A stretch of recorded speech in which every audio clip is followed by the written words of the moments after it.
ઇટરા ખાતે આંતરરાષ્ટ્રીય યોગ દિવસની ઉજવણી. સંસદ સભ્ય પૂનમબેન માડમની ઉપસ્થિતિમાં યોગાભ્યાસ દ્વારા સૌ થયા યોગમય. એક પૃથ્વી એક સ્વાસ્થ્ય માટે યોગાના મંત્રને ચરિતાર્થ કરવા યોગ સુગમ્ય પરિબળ.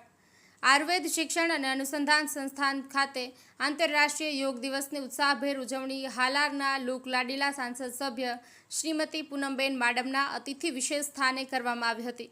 આ વર્ષે 2025માં આંતરરાષ્ટ્રીય યોગ દિવસની ઉજવણીને 10 વર્ષ થવા જયા છે. ત્યારે આયુષ મંત્રાલય દ્વારા સમગ્ર દેશમાં 10 સિગ્નેચર ઇવેન્ટ દ્વારા ભવ્યાતિભવ્ય ઉજવણી કરવામાં આવી હતી. ઇટરા ખાતે 21 જૂનના રોજ આંતરરાષ્ટ્રીય યોગ દિવસને યોગ સંગમ શીર્ષક અને એક પૃથ્વી એક સ્વાસ્થ્ય માટે યોગ થીમ આધારિત ઉજવણી કરવામાં આવી હતી. ઇટરા ખાતેના આ આંતરરાષ્ટ્રીય યોગ દિવસ પર ધન્વંતરી મેદાન ખાતે સૌપ્રથમ દેશના વડાપ્રધાન નરેન્દ્રભાઈ મોદીના યોગ પરના વિશાખાપટ્ટનમ ખાતે આયોજિત યોગાભ્યાસ અને યોગ સંબંધી પ્રવચનનું જીવંત પ્રસારણ કરવામાં આવ્યું હતું અને ત્યારબાદ કોમન યોગ પ્રોટોકોલ મુજબ યોગાભ્યાસ કરવામાં આવ્યો હતો.